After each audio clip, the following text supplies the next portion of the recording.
เอาเพิ่นนี่เวียอยากเว้าอยู่จะบ่ได้มาพี่บ่เ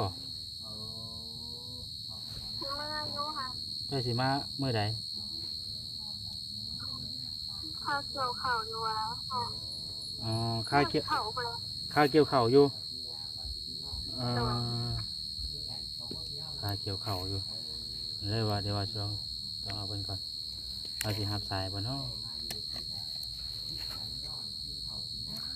กำลังรับสายรอแป๊บนึงเด้อเนาะ เอาพี่น้องเนาะตอนนี้ก็ทางน้องเตเพิ่นได้ เดี๋ยวว่าเรา โทรมาทางบ่เซนพี่น้องเนาะ เพราะว่าบ่เตียงพยายามโทรหาหลายเทื่อแล้ว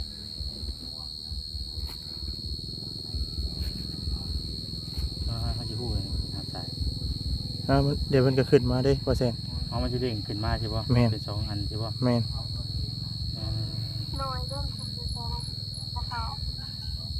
ดิมาได้ สบายดี โดยบ่เตียงสบายดี โดยสบายดี อันตอนนี้มีน้องแต่อยู่ในสายเด้อ เอ้าบ่ โดย แป๊บนึงไงเพิ่นถามแป๊บนึง โดยถ่ายแป๊บนึง โอเคเพิ่นยังอยู่ในสายอยู่ตอนนี้นะ บ่นะของไอ้มีอยู่อันนึงเลย อ่าก ำลังได้เนาะ กำลังแป๊บนึง โดยพี่น้องเนาะ โดยโดยเด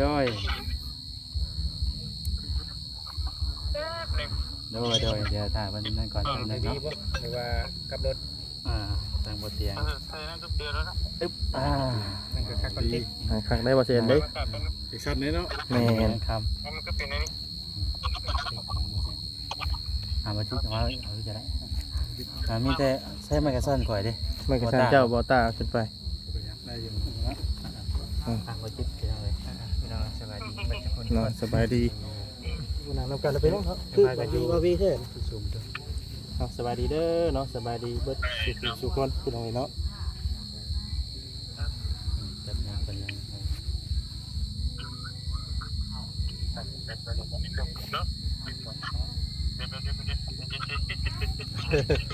คือว่าน้องบุญทวีว่าน้องบุญทวีว่าตอนนี้ ชันยังเนาะ ด้านอย่างนี้เนาะโอ้ย โอเค โดย หลังเนาะเล่นบ่เตนะ เอ้น้องแต่เอ้ย แต่อันนี้สภาพเองเด้ออันตัวอยู่ใช้เดี๋ยวนี้ฮะ คือเสียงคอยเนาะ เพลง เมืองเพลง เสียงมันสะท้อนมัน อันน่ะอันโตเห็นอยู่ว่าข่าวในคลิปจริงเอาอันน่ะเอาลงน่ะ เวลาเบิ่งจะไปเกี่ยวข้าว มีแต่ไปเกี่ยวข้าว บ่มีเวลาเบิ่ง โอเคผมไปยังวันนี้นะติดคำถามว่าไปตานีกับน้องโตบ่ โดย อยู่น้ำโตใช่บ่ตอนนี้นะฮะ ขอเอาไว้ข้าว เอ่อพ่อไว้ให้ไปต่อพ่อจะไปใช้ เอาที่ข้าวเบิ่งก็ลงมาแล้ว วันที่เช้าเดือนนี้ไอ้ตัวสิมาตอนไหนตัวน่ะ จะบ่เฮิงเลยเกี่ยวข้าวมันข้าว เพราะว่าเต็งอยากมาให้ตัวมาแหละมาคุยมาอันนี้ให้มันเลี้ยวเรื่องดินแหละตัวเชียวเนี่ยนะเรื่องดินมันที่ดึงเพื่อนมันอยู่ข้างไหนอยู่บ้านโน้นชันน่ะ เอาตัวเชื้อของตุ๊กแล้วเบิ่งก็เป็นที่แบบมันคือว่าบ่กินน้ำมัน ที่มอบให้หมดทุกคนบอกตัวน่ะบ่เอาบ่ได้ไม่ไร บางคลิปมันเป็นอะไรเลยคือบ่อยากเล่าทางการอะไรเลยขอบคุณมากนะคะที่ว่าที่ว่าตัวต่อเสียง แล้ววันนี้นะถ้า ถ้าตัวชิโม่ไม่น้องเลยก็เอาต้องเอาน้องตัวมานั่นโมมิกอยู่ใช้โมมิกเนี่ยโมนาทิพย์เนี่ย หนูไปเรียนอยู่ทางไทย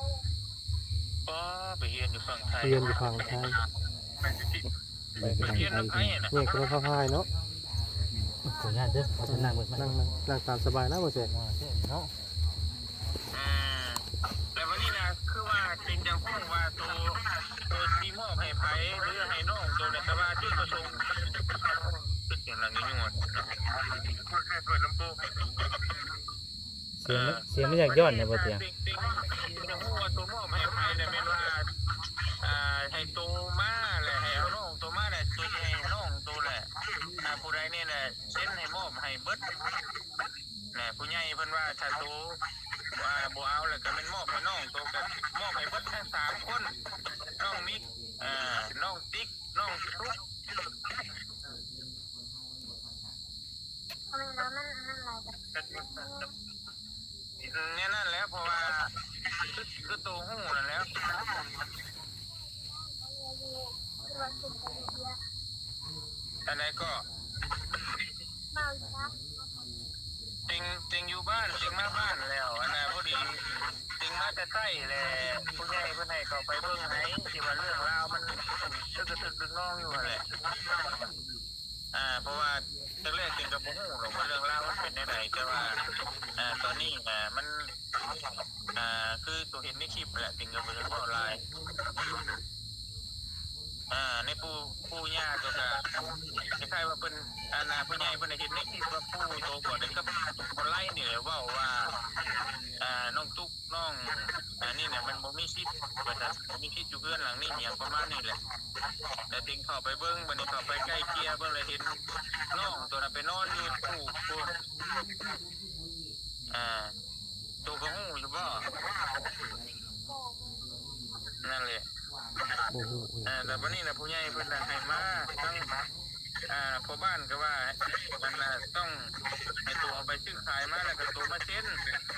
แต่ตัวบ่เอาตัวมอบให้น้องก็เป็นตัวต้องเจ้าตัวเองน่ะต้องมาเซ็นแต่มอบให้น้อง แล้วก็กระทั่งเขาจะมานำมาค่ะ ฮะ ทางหัวแล้วก็มันจะหมดว่า ต้องมาคุยกันนะมาคุยกันเมื่อกูคนนี่แหละเพราะว่าตอนนี้น่ะเขาว่าในคลิปน่ะเขาว่าเขาบ่เอา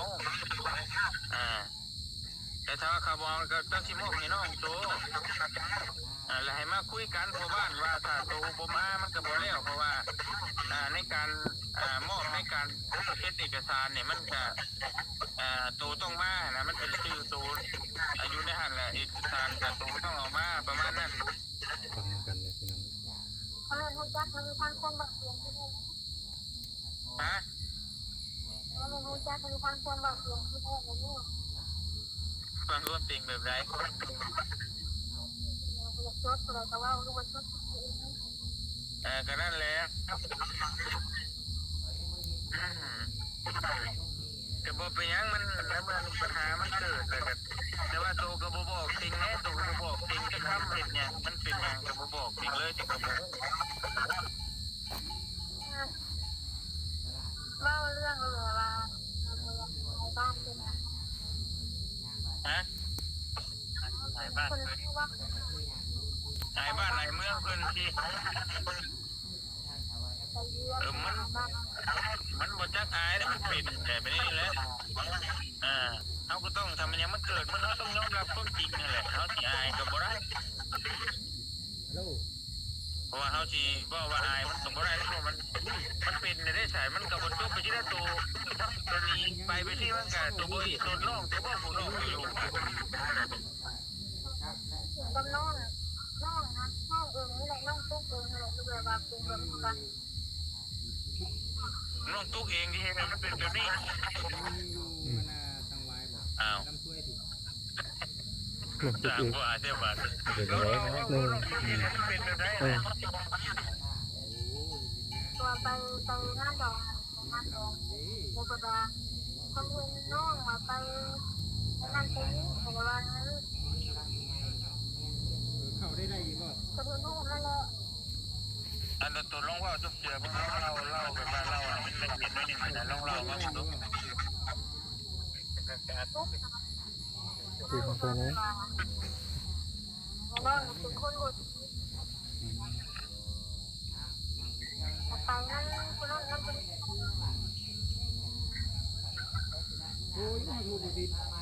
น้องตุ๊กนะว่าน้องเป็นคนดีนี่จบชอบก็จะมาว่าจังซั่นแหละ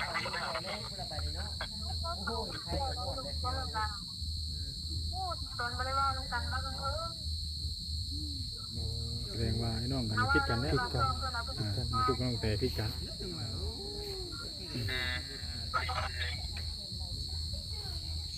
ตอนนี้คือน้องตุ๊ก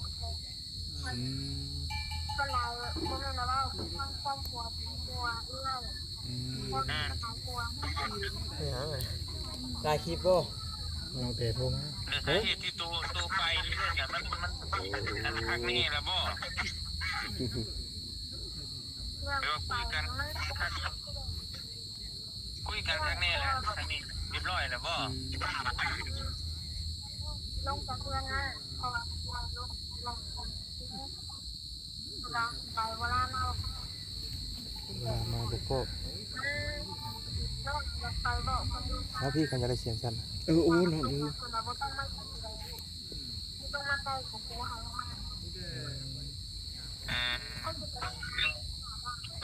มาเหยียบบ่มาเหยีย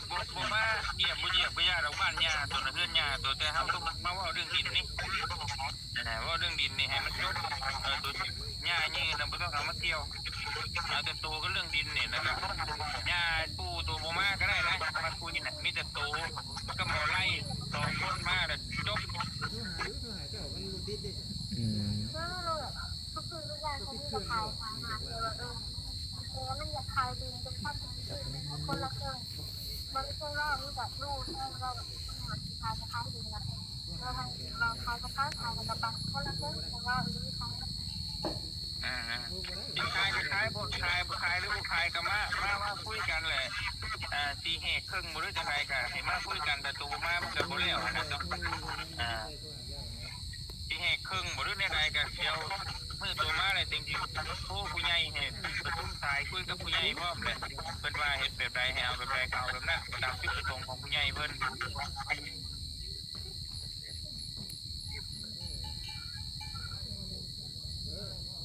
ว่าตัวที่ขึ้นมาแล้วอันนั้นที่ขึ้นมาอยู่แล้วล่ะว่ามันจะไม่น้ำเมโตแต่ว่า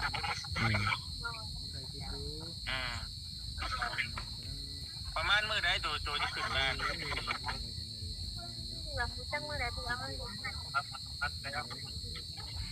ค่าเงินเดือนตัวเฮ็ดงานบ่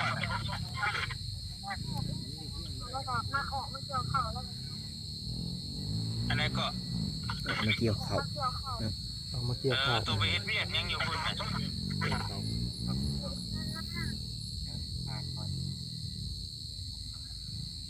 เป็นงานอะไร ขาบนนั่นเดือนอะไรอย่าง โรงงานน้ำ งานน้ ไม่ได้จะเสือเดือนเดือน ประมาณเดือนไหนประมาณวันที่ใดมันจะออก ถ้าคุณไม่ได้บอก ำผมเลยบอก ยังเดี๋ยวมีกำหนดเนาะ นี่กำหนด เดือนเท่าไหร่นั่นน่ะเดือนตัวได้น่ะเป็นเดือนตึกลาด บ้านแล้วพอเบิดแล้ว แ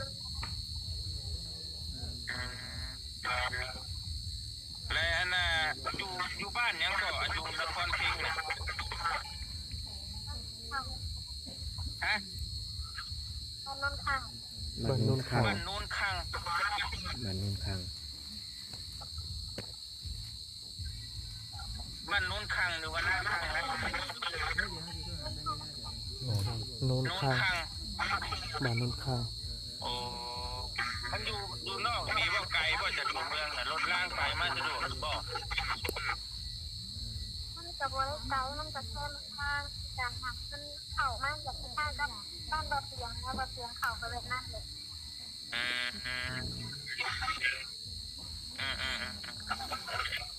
วันนี้แหละอันน่ะเอกสารอายุน้ำพ่อโตบ่พ่อตัวอายุไทยน่ะ อยู่ใต้คุณ ใต้ในอยู่ใช้เฮาสิไปเอาเอกสารแล้วเพิ่นได้บ่บัดนี้จักสิดี อยู่ภาคใต้ โทรถามเราอ่ะพาเราก็ล่มแล้วเราอ่ะ ที่ อัน สา ไหน ม ก็ มันที่เข้าลงเมืองคือกัน อืมประมาณไหนเราสิมา โทรถามแล้ววันที่เช้าทุกวันเลยนี่เลย ที่ วั สาน ม วันที่20 กลับมาพี่น้อง ป้า ส เปิ ม ด มุติ เงิ ว่าน เรา ที่ มา เช้า แล้ เมื่อ ว ผู้เรียนนี่ผู้แล้ว สมมุติเรามาแล้วให้เอาน้องตัวมานํได้บ่ ก็เราต้องเอาเราจะต้องเอาที่นะ ต้องเอาน้องเอาหยังตัวมาเด้อ เพราะว่าเราเมืองเราคนใจบอกว่าใจจะดี ก็ได้คือกันถ้าตัวมาน่ะได้ครับ พอดีที่เราไม่ได้อยู่ แต่ใบตะดินอายุรถโตบ่เดี๋ยวนี้อยู่น้ำพอนี่นั่นแหละมันก็ยากคือเก่าแล้วมันได้ใบตะดินรถโต ขันน้องแต่มาไปตาดินมาอยู่น้ำพ่อ แม่ โอ้ มีแต่ว่าถ้าใบตะดินอยู่น้ำโตน่ะมีแต่โตมากก็เอาใบตะดินมาก็ได้ บาดดิน ถ้าสมมติว่าใบตะดินมันอยู่น้ำโตบัดโตมากก็บ่แล้วคือเขาก็ต้องเอาใบตะดินมาอีกต้องเอาใบซื้อขายน่ะมานะคือมันต้องได้2อย่างนะตอนนี้นะแต่มันจังสิแล้ว เราเมื่อว่ากับเมื่อว่า เมื่อว่าสิซื้อถ้าโตมามันก็บ่มีต้องเอาตัวนั้นมาที่เปลี่ยนโอนเปลี่ยนย้ายให้ใครก็ต้องย้ายจากใบตัวนั้นแหละก็ย้ายให้ผู้นั้นผู้นี้จะมอบเป็นตัวไปเป็นมอบไปทุกหันนั่นน่ะมันต้องมี2อย่างตอนนี้นะคือเต็งก็จะเฮ็ดให้มันเร็วๆนะจริงก็เมื่อยจริงก็ปวดหัวจริงจ้ะ โทรบอก มิชั่นมีแต่โตโทรปรึกษาหลวงพ่อโตเด้อแต่ถ้าเพชรเองแน่เต็มทีเอาเพชรส่งไปหาเด้อแล้วครับแล้วส่งเบอร์โทรมาให้ติงเองเดี๋ยวมันบ่มีสัญญาณอหย่างเลยติงสิโทรคุยเดี๋ยวสิโทรทั้งเบอร์เอา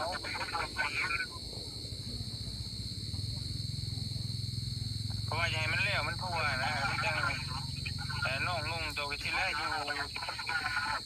การล้มๆแรมๆอยู่โอ้ยพี่น้องเอ้ย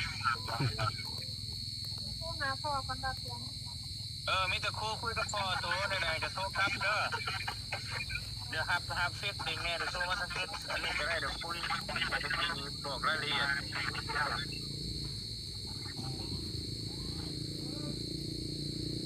โอเค โอเค โอเค วางแล้ว ไปแล้ว วางแล้ว โอเค โอ้ยเนาะ ก็จะได้ลาย จ้ะพี่น้องเลยเนาะเพราะว่า โดย เห็นน้องแต่ แม่เลยเสียงมาจากยอด เห็นน้องแต่เพิ่นยกโป้มาอยู่แต่ว่าบ่กล้าถ่ายคลิปพี่น้องเนาะลงมา ใส่ว่างไงเด้อ พอดีจังว่า โดยสบายดี จังว่า สบายดี ล้มกันชุ่มชายใช่กันอยู่ไป พี่น้องเราตัดคำตัดมืดเฮาก็ได้พี่น้องเลยเนาะ เอาอยู่บ่ได้ห้อยหยังมีแต่ทางบ่เตียงเพิ่นเว้าอะไรเนาะ แม่น เพราะว่าคือว่าเนาะก็จะ